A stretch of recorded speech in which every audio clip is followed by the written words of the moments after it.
C'était un match fou à suivre. Il se passait des choses, des erreurs, des exploits, puis un score impossible à pronostiquer. Je vous pose la question, avec ce qu'on a vu hier, avec leur histoire, avec ce qu'ils ont fait l'an dernier, le Real est-il forcément le favori de cette Ligue des Champions? Sans doute plus indécise que jamais d'ailleurs cette année. Immense favori même pour Alicia. Non, mais enfin, hein, c'est le Real quand même pour Dominique. Non, mais c'est la même chose pour Swan. Bah oui, bien sûr, pour Samuel, bien sûr pour Pierre Bouby. Et qui d'autre? Je disais, Swan Borceno, il y a quelques minutes, que cette Ligue des Champions était possiblement une des plus indécises. Il n'y avait pas une équipe qui nous paraissait écraser les autres. On y va tranquille, parce qu'il y a eu cette Coupe du Monde, les cartes ont été rabattues, enfin c'est un peu compliqué.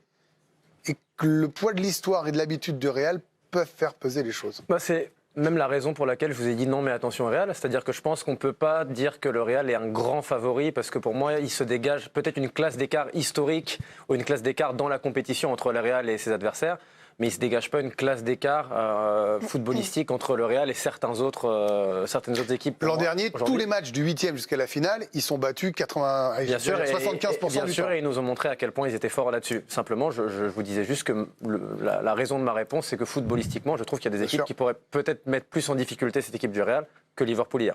Cependant, je disais attention parce que hier, on a vu à quel point finalement, à la fois...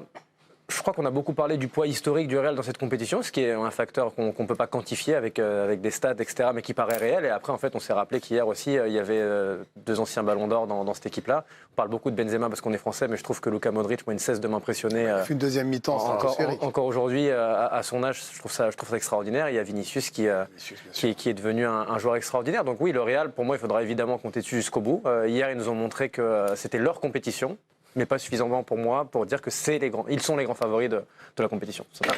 Ils comptent parmi eux. Alors que pour Samuel, ils sont les grands favoris. Franchement, si le Real Madrid, qui a écrasé le foot européen ces 10 dernières années, n'est pas favori, je ne vois pas qui on peut classer dans cette catégorie-là. Moi, ce qui m'a impressionné hier, on a beaucoup parlé de la technique, de la tactique, mais la gestion des émotions au pire moment, parce qu'à 2-0, avec Courtois qui se déchire, avec dans un coin de la tête la Liga où ils sont largués, on partait sur une fin de saison possiblement calvaire.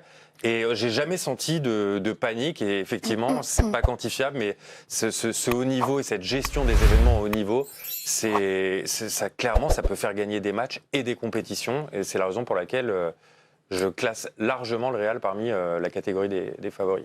Catégorie des favoris. Je vais aller voir Dominique Grimaud qui adore les Reds. Il nous le dit, il nous le répète cette année, à longueur d'émission. Mais là, vous ne vivez pas votre meilleure année là, pour le coup. Non, puis alors hier, compliqué. À 2-0, j'imagine qu'il y avait un peu de confiance. Il y avait de la confiance et moi j'ai été très frappé évidemment par les talents individuels, Modric, Benzema, Vinicius. Mais cette espèce de sérénité, d'impassibilité qui se dégage d'Ancelotti. C'est extraordinaire. Jamais Ancelotti fait transpirer la moindre émotion. Qu'il soit mené 0-2, qu'il gagne 5-2 à l'arrivée, c'est toujours le même mec. Je trouve que c'est prodigieux, je trouve que c'est extraordinaire. C'est vraiment un entraîneur à part. J'ai trouvé que Anfield était une fois de plus magique, parce que c'est vrai, 2-0 au bout de 20 minutes de jeu, on pense que le Real va éclater, va exploser. Et puis, la machine se met en route. Et Anfield reste magnifique, au sens où tu as Gakpo qui sort et qui a été transparent tout le match. N'importe quel public l'aurait sifflé. Anfield est debout pour saluer ses joueurs jusqu'au bout. Et va saluer ses bourreaux. C'est-à-dire qu'à la fin du match, Anfield est debout pour saluer le Real Madrid. Je trouve que vous avez raison. C'est un spectacle magnifique. Mais d'ailleurs, nous, ce matin, on s'est amusé. Oui, allez-y, vous voulez finir. Pour répondre à ta question... Ah oui, je veux bien. Parce que là, vous avez la parole, depuis 2-3 minutes. Non, le Real favori, je mets non, mais... Moi, je crois quand même que c'est l'année, mais je peux me planter, de City. Donc, je les mets à égalité, moi. City, les Citizens et les Madrilènes.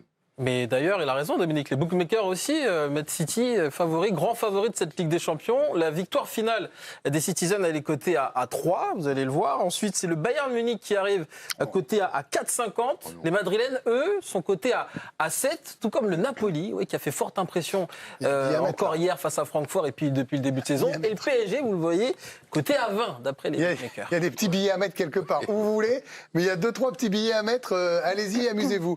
On va écouter Carlo Ancelotti, puisque Dominique l'évoquait. Et pour lui, cette victoire d'hier, ce match, lui fait penser à celui de City l'an dernier. Regardez. À 2-0, j'ai un peu pensé à Manchester City. J'espérais que la même chose se produise et la même chose s'est finalement produite, mais mon mieux. L'équipe n'a pas perdu la tête. Nous nous sommes beaucoup améliorés défensivement et nous avons contrôlé la seconde période. Dominique parlait de Anfield qui était debout, qui était magnifique. On salue Faro qui dessine pour nous. Alicia, bon, les Anglais dans la presse sont plus sévères que le public de Liverpool. Hein. Très sévère. Humiliation, capitulation totale, honte. Voilà les mots qui sont ressortis dans la presse anglaise, très critique, très dure envers les joueurs de Jürgen Klopp. Disgrace, honte en une de scène avec un 5 à la place du S. Les légendes de Klopp encaissent la pire défaite européenne à Anfield, peut-on donc lire en une du Sun. Des Reds réduits en lambeaux en une du Daily Express. Totale humiliation dans les pages sport du Daily Telegraph. Un terme qui revient dans le Daily Mail. Et le désespoir d'Alisson, le gardien de Liverpool, et des cadres de l'équipe de Liverpool, avec entre autres Salah, Henderson ou encore Fabinho. Une capitulation totale, titre The Times.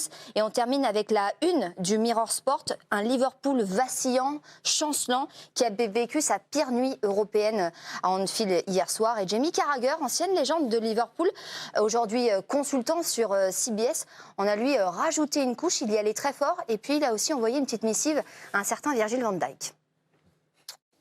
Ils viennent d'être battus 5-2 en Ligue des Champions, alors je sais que c'est le Real Madrid, mais ce sont les deux finalistes de l'an dernier. C'est loin d'être suffisant et défensivement en ce moment, Virgil van Dijk avait dit il y a quelques mois que je ne rentrerai même pas dans cette défense. Pourtant, je pense que je prendrai sa place en ce moment. Voilà, bah, c'est là où on voit que nous, on est assez calme, finalement. On est gentil à côté. On est plutôt gentil, en vrai. C'est Gomez qu'il faut incriminer plus que Van Dijk. Hein. Mais bon, vous savez, ce qui est fou, Pierre, c'est que ce matin, quand on est arrivés tous pour commencer à préparer l'émission, et même dès hier soir, quand on a évoqué ça entre nous, on s'était dit, si c'était arrivé au PSG, ce genre de truc, mais ça aurait été... l'apocalypse, je veux dire, presque pas de plus. C'est arrivé au PSG. Oui, oui. Non, mais alors 0-2, 5-2 dans un match, non, c'est arrivé en match retour. Okay, Il leur faut comme... 2 matchs. Oui. Mais il y a un moment, le dénominateur commun, c'est quand même le Real Madrid. Il va falloir finir par se dire que ce ne sont plus des miracles. Non, mais c'est pour ça que moi j'ai mis bien sûr, parce qu'à partir du moment où on s'appelle le Real Madrid, on est grands favoris de la C1 tous les ans. Il n'y a même pas de discussion. Hier, moi j'ai pas trouvé que Liverpool avait déjoué, j'ai pas trouvé qu'ils n'avaient pas couru, j'ai pas trouvé qu'ils n'avaient pas fait d'efforts. Le Real Madrid a 2 occasions et demie, ils mettent 5 buts. C'est ça le truc, c'est que en fait, le Real Madrid est un club à part. C'est le meilleur club du monde. Ils sont formés pour faire cette compétition, c'est tout. C'est ancré dans l'institution du club. Et il aurait pu y avoir un petit péno pour Liverpool quand même. Ouais, mais il y a la même faute aussi après pour le Real et qui n'a pas été sifflé non plus. Donc après, ça c'est des interprétations. Moi, je trouve que il m'impressionne dans la gestion des temps forts et des temps faibles à l'intérieur d'un match en fait. Quand il y a eu le 2-0, je rejoins tout à fait ce qu'a dit Samuel tout à l'heure. Zéro panique, ça réfléchit, ça se positionne un peu plus bas quand il faut, ça fait les efforts quand il faut, mais ça fait pas de course inutile. Tout le monde est organisé, tout le monde sait ce qu'il a à faire. Camavinga qui a mal commencé ses 5 premières minutes, après moi je l'ai trouvé bon. Et je sais pas, ce club est mystique, il y a quelque chose là dans cette Après il faut du talent parce que le but de Vinicius... Il faut du talent, mais c'est Greg, il faut justement du talent, ça. mais Pierre, t'as raison, c'est que si on repense au match contre le PSG l'an dernier, tu te souviens de Benzema qui discute avec Modric. Quand ils sont menés, t'as l'impression que tout va rouler, t'inquiète pas. Mais c'est exactement ce que dit Benzema généralement dans ses interviews, c'est qu'il explique que il analyse l'adversaire, comment est-ce qu'il faut faire. Des fois, il demande à son bloc, on le voit, d'aller un peu plus haut. Des fois, il sait qu'il faut reculer, mais c'est la gestion du tempo dans un match. Je crois que c'est la meilleure équipe du monde dans ce domaine. Oh, je crois que même du monde point. Depuis bien sûr, on parlait de club, peut-être même d'équipe. Oui, mon cher. Alors, Pierre évoquait l'efficacité du Real Madrid. Avec Hier, talent, ils ont marqué l'histoire encore à Anfield. C'est le premier club à marquer 5 buts à Anfield en Coupe d'Europe. C'est colossal. Ils ont des records qu'ils n'ont pas. Oui, exactement. Juste pour vous dire aussi que c'est la 2e meilleure attaque de cette campagne de Ligue des Champions avec 20 buts. Derrière le Napoli qui a inscrit 22 buts depuis le début de la compétition. Donc oui, monstre d'efficacité. Et puis devant, on le voit avec Vinicius, Benzema ou même encore Modric, ils ont des talents. C'est là où ce que tu disais, Swan, par rapport au talent footballistique, pour moi, la Ligue des Champions, ça n'a rien à voir. Parce que sinon, City, elle aurait déjà gagné 2 ou 3 fois. Là, c'est pas le cas. Parce que justement, il y a une gestion émotionnelle à l'intérieur du match où ils sont les meilleurs. Ils sont largement au-dessus de City par rapport à ça. Mais Dominique a raison, ça part du banc jusqu'au Partout. 11, plus les y a joueurs une qui équipe, rentrent. exactement. Nacho, il rentre, c'est pas Il est son bon, poste. mais il est bon en plus. Pas de stress, en fait. Hein, à un Il y a une moment équipe donné. en fait, et c'est tout ce qui manque au. Oui, mais au chaque Paris année, on va dire Saint-Germain. qu'ils sont pas les mieux armés. Il manque Chouameni. Ils peuvent le faire. Il manque Chouameni. Oui, il manque. Kroos Kroos, qui rentre, mais enfin, il y a Kroos. quand même une défense de Liverpool qui est à la rue, quand même. Et depuis le début. Mais elle est à la de rue saison. parce que l'attaque est bien, Non, mais quand même, en face. Elle a concédé. Il y a eu beaucoup de blessés. On parlait de Van Dijk, Gomez hier n'est vraiment pas bon.